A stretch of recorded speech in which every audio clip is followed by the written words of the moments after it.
কখনো muscle pain, কখনো গোড়ালিতে চোট, কখনো বা হ্যামস্ট্রিংয়ে টান।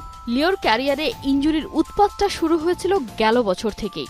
2023 সালে যেখানে আর্জেন্টাইন সুপারস্টার মাঠের বাইরে ছিলেন 39 দিন, সেখানে কিনা চলতি বছর মেসিকে মাঠের বাইরে থাকতে হয় 89 দিন। মিস করতে হয়েছে 15টা ম্যাচ, যেখানে লিগামেন্ট ইনজুরি কেড়ে নেয় চলতি সিজনের 58টা দিন, সাথে 10টা ম্যাচ। বাস্তবতা যেন ক্ষণে ক্ষণেই লিওকে জানান দিচ্ছে, বয়স বাড়ছে, এবার কমাতে হবে চাপ। ভালো মন্দের মিশেলে কেটে গেছে 2024। আসছে বছর কি অপেক্ষা করছে মেসির জন্য? শিডিউল বলছে গা জোড়ানোর উপায় নেই আপাতত এলএম10-এর।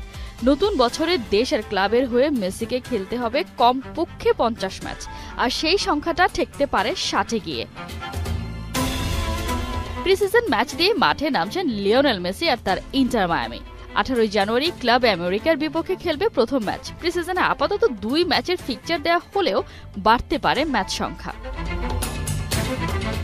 এর পরের মিশন কনকাকাফ চ্যাম্পিয়নশিপ কাপ। 18 ফেব্রুয়ারি মাঠে নামবে ইন্টার মায়ামি। টুর্নামেন্টের ফাইনাল 1 জুন।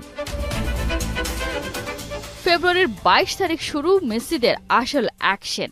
MLS এর 30তম সিজনে নিউ ইয়র্ক সিটির বিপক্ষে মেসিরা খেলবে সিজনের প্রথম ম্যাচ। প্রাথমিকভাবে খেলতে হবে 34 ম্যাচ। এরপর পরের রাউন্ডে কোয়ালিফাই করলেই বাড়তে থাকবে ম্যাচ সংখ্যা। সাপোর্টার্স শিল্ড জেতায় মেন ইন পিঙ্করা নাম লিখিয়েছে ফিফা ক্লাব বিশ্বকাপে। মায়ামির সেই লড়াই শুরু 14 জুন। ওপেনিং ডেতেই মাঠে নামছে মেসি বাহিনী।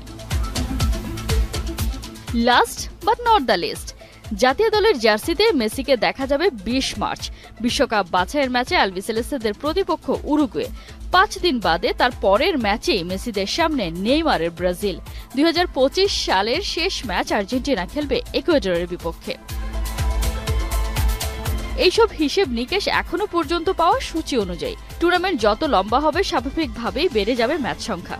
মেসিতেই ভরসা, এক মেসিতেই মেলে সব সমস্যার সমাধান, এই ধারণা থেকে বের হয়ে লিওনেল মেসিকে খেলানোর বিষয়ে মাস্টারি দেখাতে হবে মাস্টার মাইন্ডদের।